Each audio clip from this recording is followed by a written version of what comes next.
Reset Shadow Claw. Shadow Claw has this little knock-up on it, which you see Zarina get hit by 3 times in a row. That's just the proficiency of someone like Trainer on a Pokemon like that. It wasn't a game-winning score, but what an impressive little maneuver. Yeah, take notes. For those of you at home, you might find yourself in a scarier situation where you definitely need those points to go in. If you're a Zoroark gamer, make that happen for your team. Here we go, heading into game number 2. Luminosity already up, feeling very in control of this matchup. Peru with the first ban, and it's going to be the Leafeon. Yeah, targeted to Trainer. They're going to try and limit their pool a little bit, but as we just watched, you can't shut them off from everything. Yeah, Suicune back the other way, and finally, looks like we're going for Inteleon, a Pokemon that has not had a super stellar weekend. I think a lot of us would have thought, especially for Zoinks, I think a lot of us would have thought we would have had a stronger weekend out of Inteleon. I don't know if just that snipe shot quality of life change is actually hurting it, or if the meta is just kind of moving on from it a bit. Yeah, maybe it's a combination of both. However, we did just have like our best Inteleon set where Revelation played it 3 games in a row and it looked terrific. Great point. I mean, tempo grabbing Blaziken first here, unsurprising. It's incredibly strong. However, that means Otter's going to get the duck, and they've got a lot of good choices to make here. Yeah, it feels like this could be an easy spot to pick up your next, the next part of your support crew, right? So we've got Psyduck and we have Hoopa on the side of Luminosity. You could definitely see Psyduck played as sort of more of a tank role. You could also see sort of a dual tank with it, but it looks like we're going for kind of a classic supporter in Hoopa and more of a defender style supporter in Psyduck.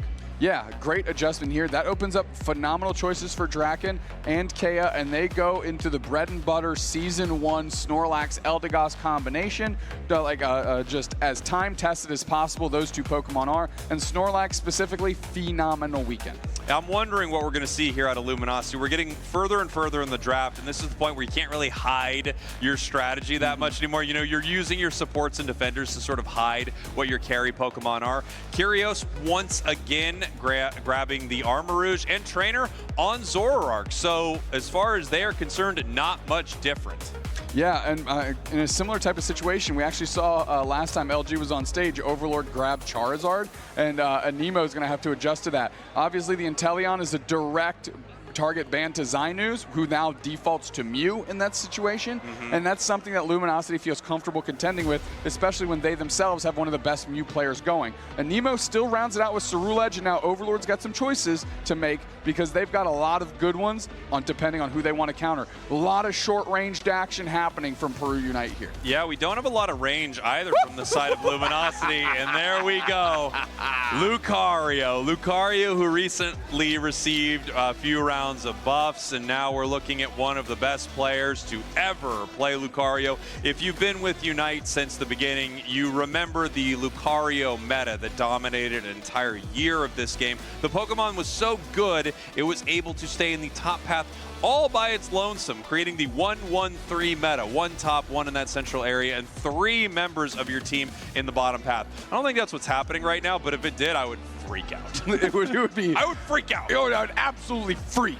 It would be great to see. It would be a nice, for me and you, like a nostalgia snapback, right? That'd be very cool. Peru, how are they going to adjust? They ended up with a few better tools, I think. The Blaziken, it really stands out to me. Snorlax, of course, stands out to me. But remember, Peru last game could have grabbed the Snorlax, but defaulted off of it into the Lapras. Yeah, I mean, one thing is for sure, if we're seeing Lucario versus Blaziken in that top path, unless the outplays are pretty incredible, Lucario is much better early than Blaziken. It takes a long time for Blaziken to catch up to Lucario, but late game, it is a bit of a monster. I would love to see the extreme speed build here. The Bone Rush buffs feel really, really solid on Lucario. It feels like a bit of a delete button. Its Unite move is on a super low cooldown. It has very low cooldown. Its ability is like on a lower cooldown now, so you can brawl more often. I can't wait to see what this looks like as we head into game number 2. Peru Unite, your purple team, Luminosity Gaming, your orange team, up 1 game in our best of 5. Can we talk about a soul read situation here? KN Tempo flip sides to try and fade Overlord and Slash. No way! They flipped too. So now they're finding themselves against the matchup they would have gotten if we kept everything the same. Talk about the ultimate soul read. And now that just means Luminosity has been studying Peru because they've probably done this a couple other times and they adjusted very well. And now Overlord still gets to bully that Torchic. What a hilarious moment between these two squads. They both had the exact same idea, looking for that counter right there. Draken getting very, very low here in the top path. Looks like things are not going too poorly for Peru up here. In the bottom path, I know Lucario put some points in. We already have the center area making their way down looking for the KO, and they are able to pick it up on Lucario, but here comes Trainer. Trainer needs to clean up the trash here to make it worthwhile, and they get 2. KO immediately sees that and says, nope, not me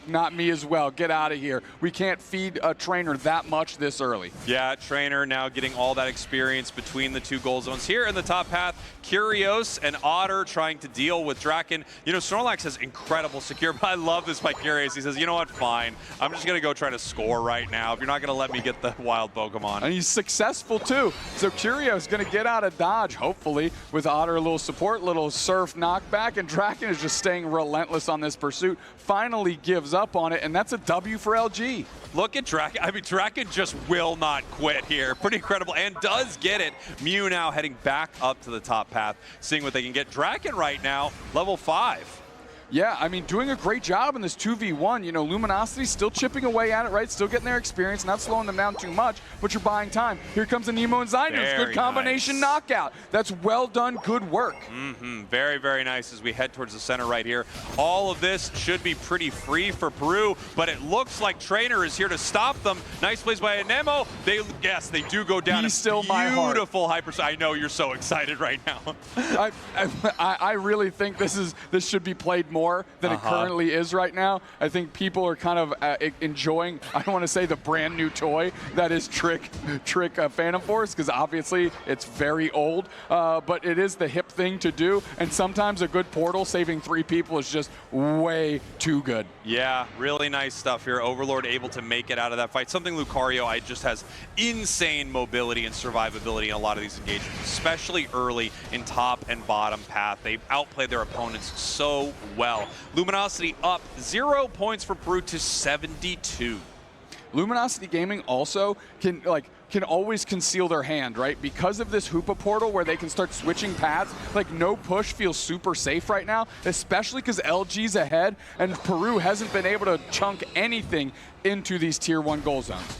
Regieleki being chipped a little bit in the bottom path here. Easy secure for Luminosity. In the top path, however, we have 4 members of Peru. They are coming up through the portal, seeing if they can do anything about it. But no, this heads towards the side of Luminosity after that secure. Looks like they might be trying to take a fight here. Anemo pops their Unite move, actually hits 2, but they are dealt with so quickly. As soon as they hit their Unite, they're dispatched of. Whoa. And now the surf is coming through, a big Aura Cannon as well. Heavy slam by Draken. Really, Draken's the one coming alive for Peru, trying to give their team a chance here. Overheat is charged, doesn't hit anything. Luminosity Gaming is going to get out of here without giving up much of anything either. Yeah, Luminosity Gaming so proficient at not giving something up with a fight like that, right? Other teams might overcommit in that moment, but not LG here.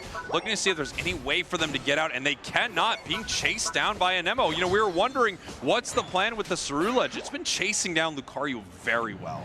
Yeah, and you know, that's a great tool in and of itself. Now, can the rest of LG, I don't want to say turtle up, but at least adjust to that. Heavy slam is there, overheat pushes Slash Can out, they still catch the reset. Another player through here for the save. Curios is on the chase, they want tempo, they get tempo. Half HP between Draken and Curios, and are they going to get the knockout? They do, give them 2. Look at Curios here. I mean, just playing this incredibly tanky attacker in Armrouge definitely performs much more like an all-rounder or even defender in this position. Decent amounts of damage, but so bulky. Oh, here comes a Nemo straight into the back line. The portal is down. 2 more players blinked out of existence, and they don't even have to come back through that, right? They can just walk up path and be okay. And now we're really starting to see the strength of these portals and how impactful they can be in moments like that. Yeah, Luminosity Gaming, 3 members down towards the bottom path, but they can rotate top. They can do a lot here because Slash, the Hoopa, is level 9. Overlord eats a massive overheat right there. Tempo trying to peel back, but being chased down in this central area. and they are going down to Trainer. Yeah, that becomes easy money. And the reason Slash is babysitting that T1 is because if there's a big push by Peru T2, they can just portal up, hyperspace highway. Otherwise, they're just keeping vision, understanding where Peru is going, and are they going to rotate to the actual objectives. Here we go, looking for a possible KO right here. Psyduck Unite move, trying to stop it. They do go down, but a better trade would be picking up this KO. Trainer does. Focus Blast is in, tons of pressure on Trainer, forced to use the Unite move and retreat. Nobody else really for Luminosity is there. Might have to give up some points. Focus Blast almost sorts them out. Decent stun there by Slash. They move through with the Rings Unbound Hoopa. They're shrunk back down to size like a micro machine, and that is a portal that doesn't catch anybody. His Otter is trying to hold it down by them lonesome. Yeah, they're lonesome. Tempo right here in the bottom path, just absolutely crushing it at this goal zone fight. Trainer is back to try to stop them, but it really does look like Tempo has this under control, with Kea supporting in an incredible way. Blaziken so unbelievably good. I mean, you take a look at this. The scoreline is incredibly close. The experience favors Luminosity right now, but that gap is shrinking. Peru Unite is understanding how to get value here, and they're doing a decent job keeping it close. Yeah, 149, 147. As you talked about, level-wise, it is close, but we do have Luminosity ahead. They've been doing pretty well in a lot of these fights. Trainer, maybe the only Zoroark that I see without a Comfey performing at this level. I mean, even Overlord, when he's playing the Zoroark, feels like he has to play with the Comfey, right? Trainer is unbelievable on this thing. Yeah, and that's, facilitated by the players around them, allowing Trainer to engage with, using the other players on the team as the get-out-of-jail-free cards, right? Once they get too deep into the waters, you have Trainer, Slash, Curios stepping up and helping, you have Otter and Slash and Curios stepping up to help him out. Tempo looking for a sneaky score here in the top path. Multiple members of Peru trying to distract. They actually send Trainer to the top path as we have an assault on this goal zone. 3-on-3 action here. They're battling it out, but the firepower is on the side of Peru. Can they get a knockout here? Portal blinks out Curious. They're going to come back, and that in and of itself is enough to stop the push. Yeah, and here we go. In the top path, we actually have multiple members of Luminosity trying to score, but it's the Snorlax stopping them.